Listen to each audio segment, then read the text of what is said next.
Eh bien, salut à toutes et à tous, c'est l'élevage de Damien. Aujourd'hui, on se retrouve pour une nouvelle vidéo. Aujourd'hui, vidéo nouvelle de l'élevage, c'est la vidéo bonus de la semaine. Alors, pourquoi vidéo bonus? Parce qu'il fallait que je vous la fasse, mais j'ai plein d'autres idées de vidéos qu'il faut que je fasse si on veut pas trop me piquer mes idées. Voilà. Alors, là, vu que je vous ai dit, on arrive en hiver. Alors moi, personnellement, en hiver, bien sûr, je rentre un certain nombre de volailles et d'animaux que je possède pour les maintenir au chaud parce qu'ils craignent le froid. Là, on a ma tortue de Floride, voilà. Et là, on a ma tortue qu'on achète en magasin, voilà, super nom. Donc je les mets dans un aquarium avec un petit peu d'eau. Donc enfin, c'est pas bien grave si elles sont pas énormément de place en hiver, parce que tout simplement, normalement, c'est censé hiberner. Donc là, tout le bazar, comme vous voyez, je vous montre vite fait, c'est une partie de mes affaires de pêche. Alors ensuite, bien sûr, on rentre les oiseaux exotiques. Alors là, on a mes deux couples de perruches ondulées, voilà. Ensuite, on a mon couple de calopsites, voilà. Et là, on a, oups, je passe devant, ça va pas aller. On a mes colombes diamants et mon couple de mandarins, voilà. On va tout de suite aller dehors.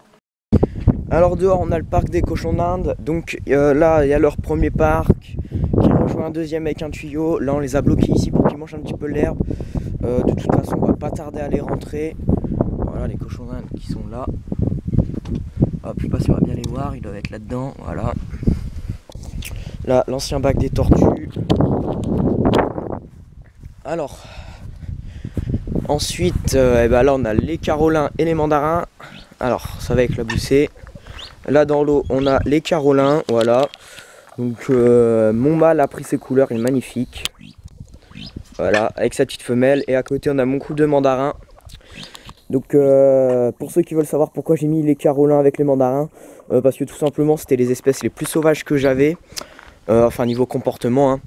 Du coup j'ai décidé de les mettre devant la maison, comme ça ils sont plus habitués à la présence de l'homme et sont moins sauvages du coup, comme vous voyez.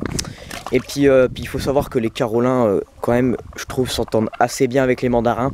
Bon là ça commence à se fight un petit peu parce que on arrive à la période de la reproduction. Du coup bah ça se bat un petit peu pour les femelles hein. Voilà. Mais jamais rien de méchant. Alors ensuite on va passer au mignon et au siffleur. Donc je m'inquiétais pour mon siffleur, je croyais que j'avais deux femelles, mais non en fait, il a mis juste très longtemps à prendre ses couleurs. D'ailleurs il les a même pas encore. Voilà, donc mon mâle à gauche maintenant et ma femelle à droite. Alors voilà mon mâle, comme vous voyez, il commence juste à prendre ses couleurs grises. Et ma femelle, voilà. Donc dans leur bassin avec leur petit parc bien sympa, voilà. J'aime toujours offrir des grands parcs à mes canards pour qu'ils aient, assez d'herbe pour sentir bien. Puis ça évite qu'ils mettent trop de boue dans les bassins. Là ensuite on a mon couple de canards mignons, voilà. Donc là ma canne et là mon mâle qui adore les autres côtés, enfin qui adore les volailles de l'autre côté tout simplement parce qu'ils sont aussi blancs je pense. Donc là du coup on a mon couple de coureurs indiens et mon couple de canards pompons blancs. Donc là il y a des planches qui flottent parce qu'à cause du vent elles sont tombées dans l'eau. C'était les planches pour qu'ils puissent sortir du bassin sans trop l'abîmer. Là ensuite bien évidemment on a Métadorne Cassarca à tête rousse. Voilà. Là ensuite bah, il y a leur dodo quoi. Et on a leur grand parc pour qu'ils aillent courir. Et tout.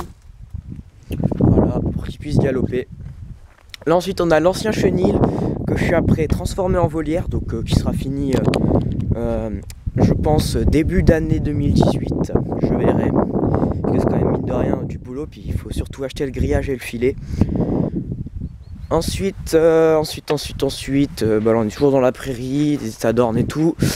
Là on a le parc des poules, bon là je les bloque dans leur poulailler parce qu'ils ont plus besoin d'aller dans le parc parce qu'ils ont assez grandes poulaillers, puis c'est l'hiver, ils ont un peu froid. Comme vous voyez ils restent tous assez là-bas dedans le coin, je sais pas si c'est français. Ils restent tous là-bas dedans le coin pour se tenir au chaud. Donc ça pour ceux qui veulent savoir c'est mes petites poules Un petit peu d'ornement on va dire, mais surtout que je garde pour couver mes œufs de canard pour la reproduction, pour avoir plus de naissances. Les premiers œufs que mes canards pondent, je les ramasse et je les mets à elles. J'en ramasse une quinzaine que je leur fais couver. Et puis je laisse une autre quinzaine à la canne pour qu'elles puissent les couver. Voilà, comme ça, au lieu que je fasse couver que 15 œufs par exemple, je fais couver 30. Alors ensuite là, j'ai le bassin des oies, voilà, parce que du coup je leur ai mis une cuve comme ça. Bon, elle a penché parce que l'eau est arrivée très vite. Je l'ai mis un soir et le lendemain elle était déjà pleine. Alors elle s'est décalée en fait, tout simplement. Mais sinon elle est dégueulasse parce que les oies vont H24 patauger dedans. Et les oies ça ramène énormément de merde. Alors ensuite comme moi du coup là j'ai un mâle doigt de Guinée et un couple doigt de Guinée et une poule et une oie de Toulouse. Voilà. Ensuite dans ce parc j'ai surtout des poules pondeuses. Voilà, pour avoir des œufs. Donc là j'ai une bleue de Hollande et une rousse. Voilà. Ensuite j'ai 5 arcos. Donc les arcos c'est les noirs comme ça là. Hop. Tac. Là on a un coq, enfin non ça je sais pas trop c'est quoi, c'est un croisement. Là ensuite j'ai un coq Araucana et une poule Vorwerk avec une autre petite arco à côté. Et j'ai une cochin noire. Bon là ma cochin noire elle est absolument dégueulasse parce qu'elle change de plume. Et j'ai aussi une Sussex, voilà. Ma cochin noire qui est dégueulasse, elle est en pleine mue. Ensuite là du coup on se retrouve pile au clapier, c'est super. Donc ma lapine est morte. Voilà, dégoûté. Du coup j'ai réussi à sauver un de ces petits. Donc si vous voulez un petit tuto comment s'occuper d'un bébé lapin, c'est volontiers, je vous tourne ça juste après. Et je la mettrai en ligne le week-end prochain. Et là on a mon mâle papillon, voilà, qui lui est pas décédé heureusement. Je pense qu'elle devait être bien fatiguée parce que je sais pas trop, à mon avis elle devait être fatiguée à cause des naissances. Là ensuite on a le poulailler, je crois qu'il y a une poule qui pond, voilà. La chatière bien évidemment du tuto. Voilà, j'ai une petite poule qui pond, on va éviter de trop la déranger, voilà. Donc elle pond encore, écoutez. Ça fait 2-3 petits œufs en plus. Enfin voilà, si cette vidéo vous a plu, n'hésitez pas à liker, commenter et partager, surtout c'est très important comme d'habitude. Et bien sûr vous abonner, go 700 ou bien 1000. Et moi je vous dis à la prochaine, ciao tout le monde.